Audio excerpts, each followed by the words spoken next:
Another podcast coming live to you from Emerald Everton Supporters Club at Harry's on the Green, Dublin, on behalf of the lads from Falcon Blues TV and Grand Old Team. We're joined here today after a good win, a much needed win, and we're joined here by USA Blue, and we have Stephen and Kevin over from Liverpool as well today.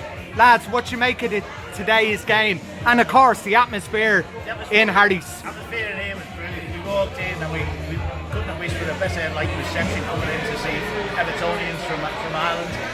And the game itself, there last week when we drew with Tottenham, should have beat them, but we needed the win. That was great. It was great to see them go 1-1 and then still come back and win.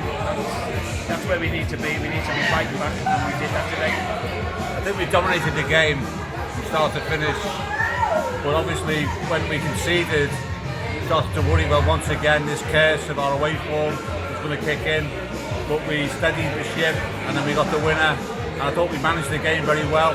Something we haven't been doing all season is managing the game, and I think we were in the driving seat. Just a relief really that we got the 3 points up into mid-table in the quarter-finals of the Carabao Cup. I think we can have the rest of the season, we go from strength to strength. So basically there's some positives to look at from today's game. I thought Iwobi, when he came on, was very effective. He made a big difference, and we're seeing the benefit of a bigger squad now, I think. And yeah, very positive result. I think they're a poor team, Southampton. We need to have some perspective on it. They're probably going to go down, but you know, we've lost games or drawn games against similar opposition this season. So hopefully now give the team more confidence as we move into the Christmas period. Got the derby coming up, the quarter final. I think we can have a half decent season if we can just build on today. Over to our USA Blue. Yeah, it's my third game at Harrods. It was great to be here as always. But yeah, it was a good game. It was awesome to see Sink at the start after the last goal of the last game. We could have been up 3-0 after the first half. Honestly, it was 12 opportunities to nil, so that we could have been way up. But it was good to be up early, which never happens for us. So it was nice to get that and then handle the game throughout. And then, as you said, it will be coming on, bringing out some energy and getting the goal in the end was great. So good win.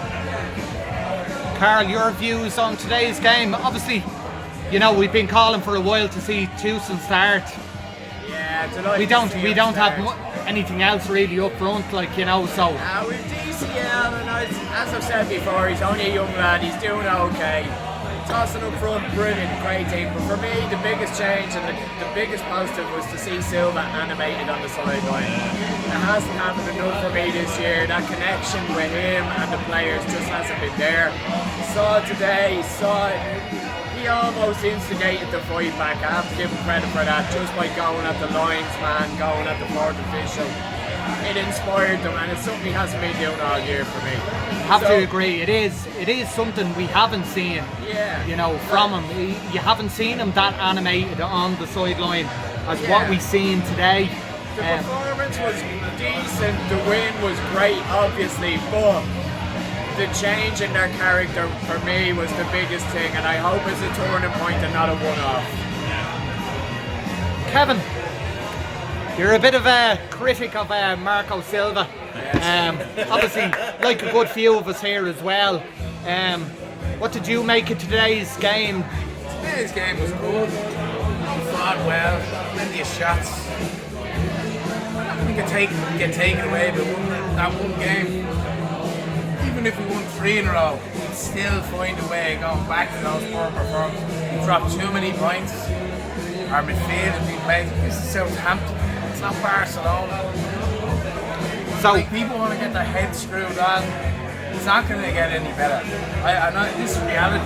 It's not negative. We're better than we've been shown. I think most of us at the table will agree, that we are better than where we are at the moment. And agree. Is it a point that the win today is only buying time for Silva? I think so. Yeah. It continues the misery. And I know a couple of the lads touched on and said, great to see him on the touchlines. Yes, it is. But why is it only now are we seeing that? I hate that crap. And as well as that, I've always said it. He's 42 years of age, and this is his 6th club. This is a manager, when the game is going against him, he fails to see the problems. A manager's job is to motivate and organise. That fella, so many games, points wasted. Another season gone up with smoke forever. I hate talking like this after a win like that, but this is reality. We are Everton. We should be thinking bigger, better. But no, we seem to just get ourselves wrapped around and say, oh no, it's all right, work out. Get rid of him and get in a fella with a good pedigree. Some very valid points there from Kevin. We go to David Chinola of Everton, Emerald Everton Supporters Club.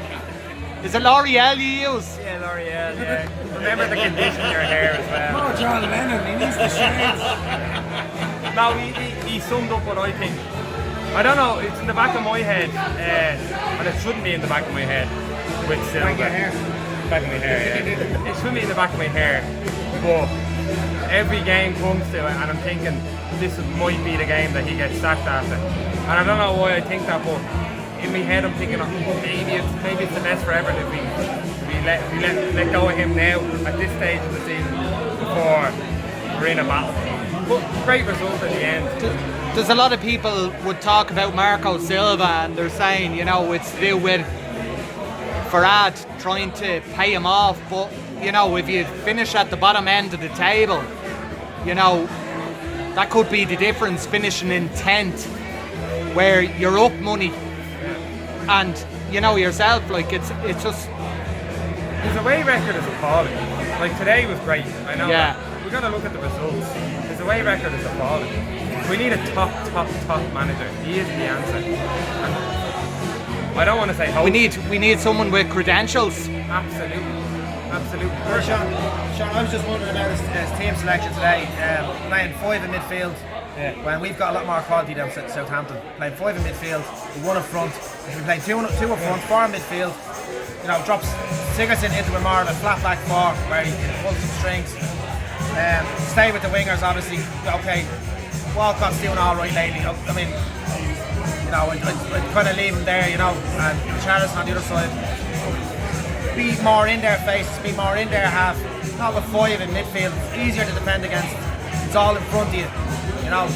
And I just think we've more quality. We should be going 4-4-2, you know, get in behind them and let them worry about us.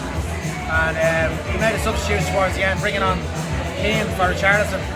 You know, a lot of us are critics of Keane 50-50 here. there, right? Yeah, we saw it out and we won the game, and you might say, right, well, it worked. We put an extra defender on, and if we'd have lost it, you might have criticised them. So sometimes you don't know. But yeah, I definitely would have 2 up front. Today I would have went with Towson and Keane up front, to be honest. I was making a point on Facebook earlier on that maybe. Well, I'm just wondering, because I can't see Silva's logic sometimes. So you come up with all sorts of fucking ideas, wondering what's going on. So I was wondering if, like, say the likes of Keane or Brands is making the decisions what players are coming in, and Silva isn't or doesn't have any power in that regard. And I'm wondering, is that affecting his team selection? You know, that they're not wasn't a player that he necessarily wanted. You know, we've seen it before with other teams. You know, throwing the toys out of the pram, not picking the players that they didn't sign. So, but could be wrong, but sure, look, just speculation really at the end of the day. So. We acquired another USA toffee there today as well. What did you make of today's game? Just say awesome. Fantastic. Great effort. Go Everton. Don't forget Anton. Anthony, what did you make of today's game? Yeah, it was a good game, but like, I want more from them. They don't seem to be able to push, go for the jugular, like, we're going to struggle this season. It's not be hard. They depress me. Yeah. Can I just say something, Sean? One of the things we were talking about before was the danger is we sack a manager all the time, and we don't want to be that club. But what we don't know is what's his best starting 11, because he changes that many players without injuries, and you go and is it that great tactical analysis, which I don't think it is. We've got to dump these two players to play those two players, and not having that regular 11, who's your first team, and that's a difficulty for us, real difficulty. Problem to get worse, and then he makes the change. I don't even know his plan. Yeah. I don't think he knows his own plan. Yeah.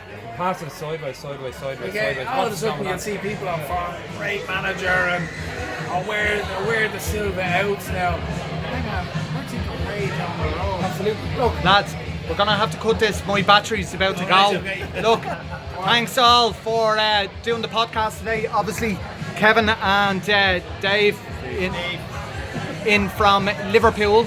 Our USA Blue in the corner.